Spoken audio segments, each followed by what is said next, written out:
Alright, so in this video I'd like to remake a video on the uppercut, and I had an uppercut video a long time ago. In fact, it was one of the first videos that I actually spoke to the camera, and instead of doing my slideshow thing that I had originally done back in the day. So we're going to go over fundamentals of the uppercut and some different strategic ways that you can use it. And depending on whether you're an outside fighter or an inside fighter, there are some things that are going to be standard and some things that are going to vary depending on the different types of setups that you use. So let's go over the basics right now. Some of this we're going to look at the upper body, and then of course we'll address the whole body. The first most common mistake that I see, and one of the most important things with the uppercut, is that you want that shot to come up the center of your body. And you know what's funny, if any of you guys ever played Tyson's Punch-Out back in the day, you'll see the cartoon of Tyson throwing this kind of like almost like an uppercut that comes across, which in a way is him coming up the center of his body and rotating. Like, the video game is technically correct. So this actually I learned from, before I started boxing, I learned this from a Russian guy who had boxed in Russia many years ago. And he'd like to talk about boxing, and I knew him through a mutual friend, and he was saying to me, when you throw the uppercut, you got to make sure it comes up the middle. And it didn't really mean much to me at the time, but later when I got into boxing, I'd hear my coaches say it, and you also kind of figure it out when you're sparring and fighting, that little detail makes a big difference.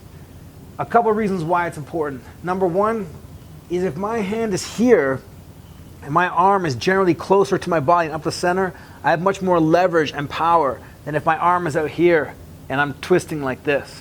And all you got to do is get somebody to push down on your hand to realize that here, with your arm up the center of your body, is much better than here, like this, away from your body.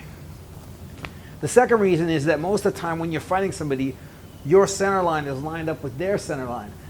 So the target is up the middle. So if you're throwing uppercuts like this, you're really twisting to get it up the middle. All you got to do is here, let the hand come up the middle, and you don't have to accommodate your body so much to get that shot coming up the center.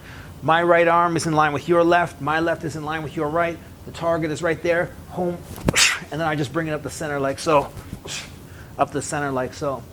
So it's part and parcel with hitting the target and coming right up the middle. In fact, one technique that really works for me against a lot of guys is, if I'm lined up with you here, if I can get here and even bump you with my shoulder or just get contact with you, I will bring that uppercut across this way and catch you between your guard right there. So even getting on an angle like that, an angle like this, you can bring that uppercut across and hit somebody. So that's first. The most important thing is, when you throw that shot, you're going to let it drop to about your chest height or so. You're not going to bring the elbow back, not intentionally. Let it drop, turn your body, and bring it right up the center. Okay, that's part number one. Part number two, which is very important, is rotation of the body. You want your body, obviously, to rotate just like you're throwing a right hand. Or if you're throwing it from the lead, you want it to rotate like you're throwing a left hook. So the body has to rotate. But there's one little extra piece that is a mistake that a lot of guys make, especially in the beginning. A lot of times people try to rise up to get power in the uppercut. But the uppercut power is not like that. The uppercut power is almost like a teeter-totter. If you imagine somebody sticking their head out at the part of the teeter-totter down, and somebody's going to jump on the other side, you can imagine, boom, that teeter-totter is going to come up and knock somebody right in the face. Well, that's what your goal is. You want to be this side of the teeter-totter. You want to make that drop so that your body drives this upper part up. The key with that is fast body rotation, pulling this left shoulder back or the opposite shoulder back. And the other key is making sure you have a nice central alignment, or even leaning back a little bit. If you're going to come forward when you throw it, like this, or come up when you throw it, you're going to lose power. I mean, maybe in Street Fighter you could do a shoryuken, but that's not really going to work in boxing very effectively. So when you throw the uppercut, think about pulling that front shoulder back, turning your body, keeping your body centered, almost like you're going to maintain a perfect position, or even lean back a little and let that hand drive up.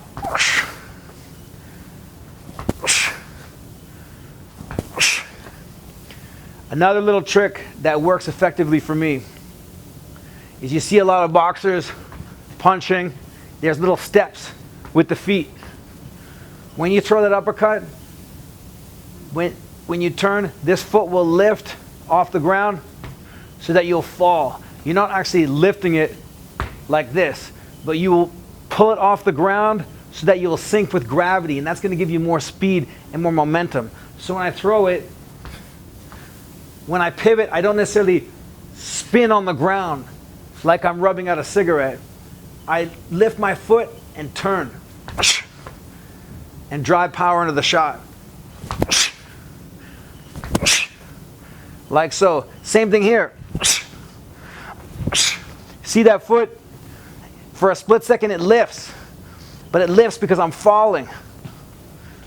Okay? It's something that you have to experiment with until you get the feel for it. You don't want to go like that. That's not how it works. Work on your spinning, work on your pivot. And then after you feel comfortable, you'll feel that you lift your foot to drop into that shot. Okay, so number one, bring the elbow up the middle. 2, central rotation with the body. No bending forward, no lifting up. Number 3, lift that foot and use your weight to drop into the uppercut. Now for setups, just a couple basic setups for anybody, but particularly for shorter fighters. One thing that I like to do is get my head outside of the danger shot. So for example, if I'm going to throw a jab and I'm about to throw an uppercut here, I'm worried about the left hook or anything coming off the left hand. So even though it's a bit of telegraphing, there are ways you can kind of set it up without telegraphing too much and have a nice high percentage clean shot really without much risk. One of the most common ways I used to go is a straight jab to keep the guy thinking that I'm staying up. Jab, slip jab. So I would come in. The second one I would lean. The reason why I'm leaning is to get my head out of the danger zone from the left hook or left shots. I mean, he could probably still hit me here, but it's not as convenient as if my head is here. So I will go 1, it doesn't matter if this lands, I'm just trying to keep him busy. 1, 2, I will drive it right through him. My head is outside the left, and then here, I will drive up that uppercut this way. So I'm almost trying to get outside without having to take a step.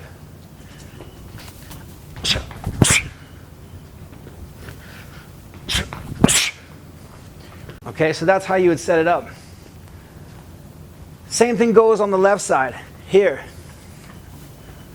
I'll throw a right hand, step with it, get my head outside. Since the uppercut is a short range shot, I'll have to keep weight on this foot. In other words, it's not like a left hook where you'll come back in like this or stay upright.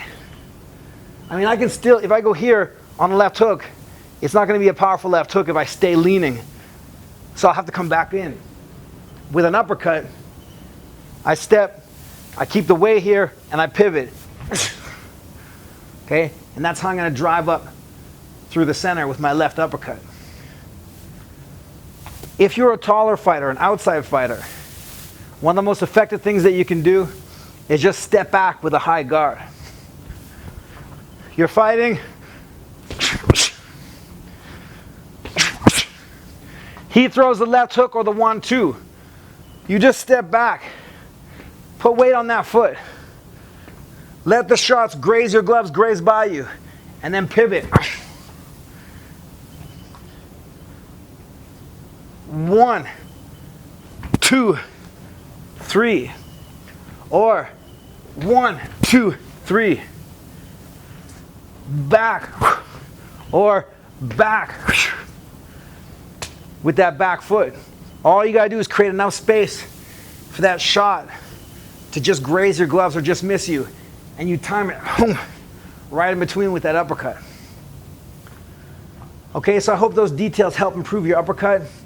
Some of those tactics you can use for a shorter fighter, or if you're a taller outside fighter. Put them to work, and hopefully they improve your game and improve your uppercut for boxing. All right, thanks for watching. Peace.